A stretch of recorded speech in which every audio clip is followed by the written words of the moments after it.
What's going on, Wolfman fans? I'm back with you with another video. Today, I'm not talking about the riots, the George Floyd stuff, not per se. Um, what I'm talking about today does have to kind of do with that, but I'm not speaking directly about. I'm not talking about the racism angle or anything like that. What I'm talking about today is something that I picked up on. I've picked up on in the last few days. Something I've noticed. There seems to be a lot of people out there that have this weird opinion that this is the beginning of anarchy. And they're saying that in a positive light, like anarchy, that's the way of the future. That's what we should be doing. Give me 1 second. There's a really bright light shining in my face.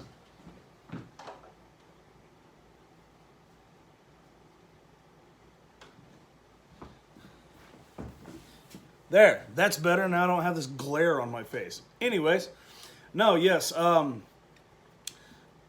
was I? Oops, nope. Hey, I got it. Anyway, yeah. These people believe that anarchy is the way of the future. That's the only way to solve all these problems. We have to abolish all government. We don't need government. We don't need any kind of police force. We don't need these things in place because, and they say, and this is what they say. I'm not even joking. These people believe that anarchy isn't chaos. No, no, no, no. Anarchy is simply community and people caring for each other. That's what it's about. No, it's not. By textbook definition, anarchy is the complete opposite of that. It's the complete antithesis of community and caring about one another. You are talking about utopian society. Now, I got in a discussion with one guy. He was talking about, well, this is where I get this information from, and it's a couple of different either authors or books or something. Basically, and he's given me information based on this one guy's philosophy of anarchy. Look, okay, philosophy aside, I'm talking about textbook definition. Philosophy is a crapshoot. It can be both insightful and irrelevant. That's the way philosophy works. Philosophy comes from an individual mind of one person. And it's this brilliant, well, in some cases brilliant, in some cases just completely ludicrous insights in one person's mind. He puts that information out to the public, and people look at it and go think either that may or may not be a brilliant thought. It may or may not be insightful. It may be crazy. It may be brilliant. Philosophy is not a good substitute for factual definition. Anarchy is, and I'm paraphrasing what comes out of the dictionary. I don't remember word for word what it said, but basically it alluded to anarchy is social confusion, disruption, and disorder characterized by general lawlessness and due to a lack of government support and government structure. That's what it is. And of course, again, I'm paraphrasing. I had to kind of run my head around on that one. But basically, anarchy in its most base form is chaos. What these guys are talking about, what they want, and what they would love to see come about, is basically the idea of a utopian society where we have no need for written down laws. We don't have a need for police. We don't have a need for government because everybody just cares about each other. Everybody just generally gets along and everybody just does the right thing by each other, you know? That's the thing. But at the same time, everybody's allowed to basically just live their life as free and peaceful and do whatever they want without any restriction. Now, the thing with that, it sounds wonderful. It sounds like a beautiful idea. That's why so many people have clung to the idea of a utopia. Oh, goodness. I think I got the Rona. No, that's a joke, guys. For reals. It's a smoker's cough. I am a smoker. You guys know this.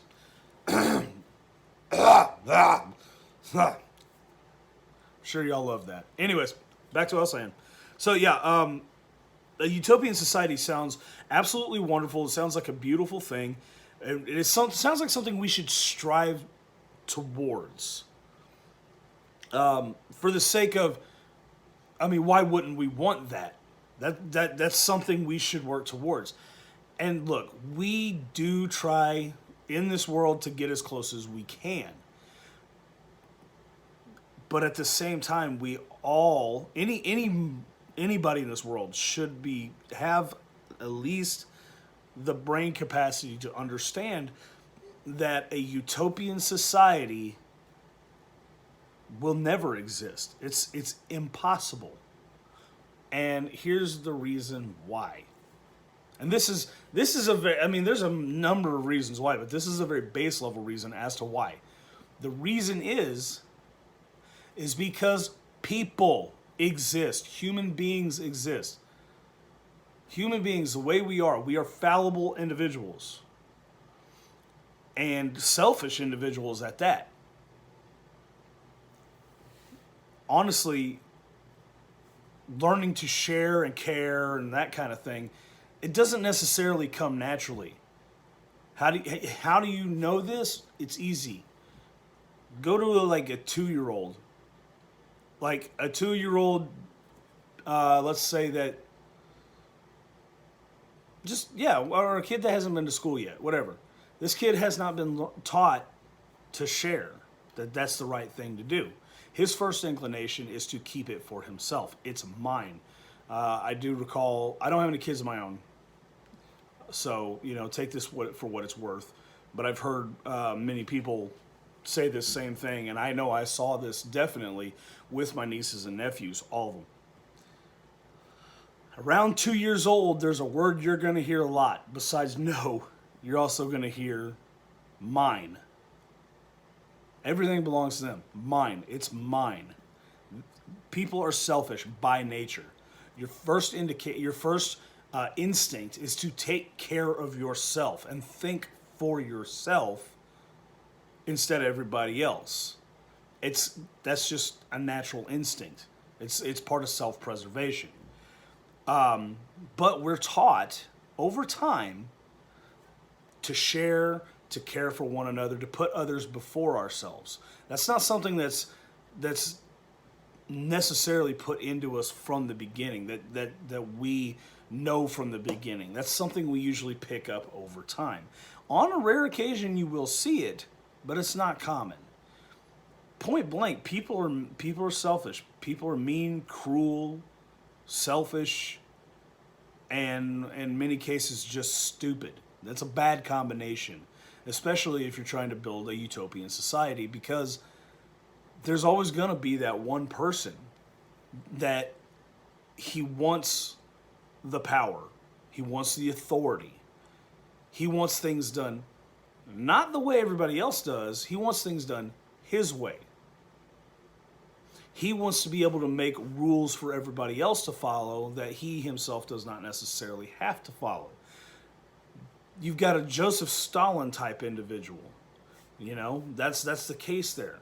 You end up with people that, look, you end up with freaking people running around serial killers. You have serial killers that exist in this world.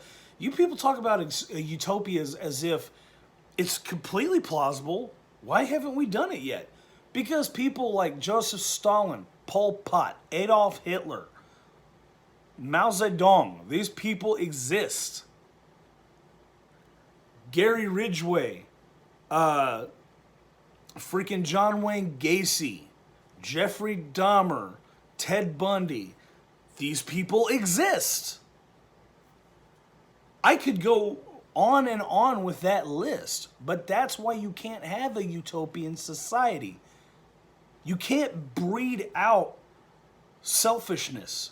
You can't breed out psychopathy or sociopathy. You can't breed that out entirely. It won't. It's gonna happen. We hope that we can, put preventative measures in place to prevent those kind of things getting out of hand. But we know we can't prevent them from ever happening. We have laws. We have a government in place for a reason. We have laws in place for a reason. And as long as people follow the laws, and I'm not saying the laws are always just. I'm not. Let me get that out perfectly clear to y'all. In some cases, the laws are just as fallible as the men who wrote them. So we have to work together to better ourselves, better the laws that we have written, and continually try to evolve our understanding and our way of thinking and our way of doing things. And yes, we can work towards a utopian society as long as we understand that it's never going to be that way. And anarchy is not the way to get there. Anarchy, the very basis for anarchy is no government and do what thou wilt shall be the whole of the law. If those of you who aren't following what, you're not picking up what I'm putting down, that is the first page. That's page 1, first line out of Aleister Crowley's The Book of the Law. This is the holy book for the religion he founded called Thelema. I believe it's also a passage out of the Satanic Bible from Anton LaVey's Church of Satan. So if you really go and look at it in that light, do what thou wilt. The idea of that, if that's anarchy, well, I want nothing to do with it. The idea of that is to do everything in your life to your absolute extreme so that you know where your limits are. And then you push those limits. You do stuff that would seem to you to be embarrassing, degrading, disgusting, and vile. That way, and then you try to learn to love these things in some way, shape, or form so you can push beyond your own limitations. This is not a route we need to go down. This is a route of degeneracy. And it frankly, I don't know about you guys, but to me, it's absolutely horrifying. But I want you guys to know this. There are people out there, there are people running around the United States right now who believe that that is the way of the future. But they are so misled. These are people that have lived, a lot of these people, not all of them, but many of them, are people that have lived their lives just ensconced in music. And I don't have anything against music. I like it. But these are like the brand new version of the 1960s flower power hippie commune people. All about love and this, that, and the other. Well, what came out of that? You had the murders of Sharon Tate, and all the people at her house, and then Lino LaBianca and his wife the next day, by these kids that came out of this same free love, flower power movement. The Tate LaBianca murders came out of that. Oh yeah, not to mention like the 2 or 3 other people outside of that initial, what was it, 7? There was freaking at least 3 others they murdered as well. That's the utopia you want to be a part of? That's that free love, man, whatever. Look, you want to be hassled by the man? Don't hassle the man. That's a very simple way to look at it. I am all for smaller government. Government's job should not be go any further than what is dictated by the Constitution.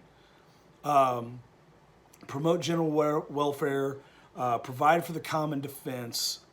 You know, we have their job. They make and uphold the laws. They're not meant to rule your life. They're not rulers. They're not kings. We built this country on that very concept that we would not have a monarchy. We would not have a dictatorship government.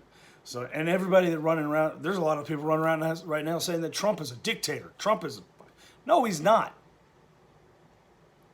There is actually an executive order. There isn't actually an executive power that allows him to use the United States military to quell rebellion within the United States. There is. Especially rebellion that's based on stuff as stupid as this stuff. I'm just saying. He's not a dictator.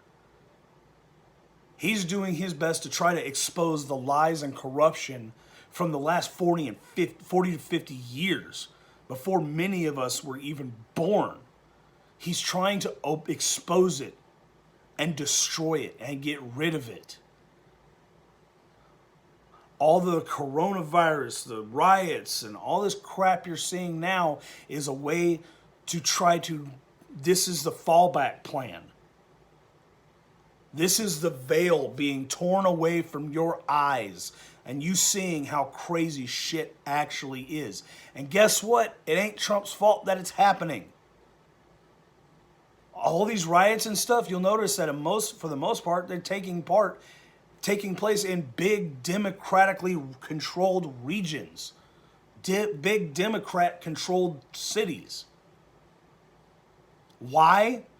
Because the people that run your damn cities, your damn districts, and your damn states are corrupt. And they would rather have all the minorities think that they're oppressed. They would love you guys to continue to believe that. Because if you didn't believe that, you wouldn't need them.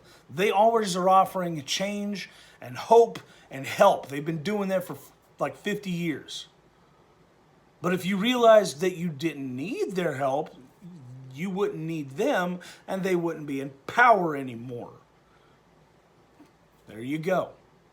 This is all getting off the point. I'm going on a tangent. Look, if you're one of these dudes that thinks that anarchy is the way to go because that's the way of the future, that's the way that everybody truly cares and loves for one another, you are just, I don't know how else to put it, you're an absolute idiot. Don't listen to philosophy. Look at the actual definition of what it is. Philosophy corrupts fact. Not all philosophy. Some philosophy is actually very good. Philosophy can be fascinating, but it should be in no way ever used as a defining metric in this world. We have facts and definitions. We have all that stuff for a reason. Anarchy is not, the definition of anarchy isn't up for debate as to what it is. If you walk around flying the big anarchy flag and you get beat down in the street, you deserved it. I'm sorry. Because you just experienced anarchy. You experienced chaos. And honestly, what we're experiencing with these riots and such, that ain't even the tip of the iceberg. That ain't even scratching the surface of the tip of that iceberg of what anarchy truly is. That's some general lawlessness, and it's crazy, yes. But imagine that, amped up, crank that up to 11, and then spread it across the entire United States. No city, suburb, rural county, anything. Nobody is safe. You need a gun, you need to carry a gun, you need to carry a knife. It's a Mad Max idea, guys. We've got these movies out there that show you what an anarchy society is actually like. You want that? I know some people think that whole Road Warrior look is cool. Look, guys, you don't want that. This is not what we want for this nation. Look, that's really all I have. I cannot stress enough just how stupid you sound when you pump your fist up, how stupid you look and how stupid you sound when you pump your fist up in there and say, yeah, anarchy. Go screw yourself. Law and order. equality, and here's the best part: life, liberty, pursuit of happiness within the means of the laws that are laid down in this country. Yeah, it sounds like a lot of caveats, but really, it's designed to allow you the max amount of liberty to do whatever you want, but at the same time not break the damned law. That's simple. That's all I got, people. I hope you guys are having an awesome day. We're getting ready to move on into the weekend. I think the work day is almost over for most of you guys. And that's pretty awesome. So I hope you guys are going into an awesome weekend. I hope you enjoy it. It's really hot here in Texas. So if you're down here in the South and where I am, I hope you got some, like a sprinkler or a swimming pool, or maybe you're going to go out to the lake. Either way, stay cool, stay safe, stay calm and collected. Always watch your six. And above all else, stay awesome. I'll see you guys in the next video. Later.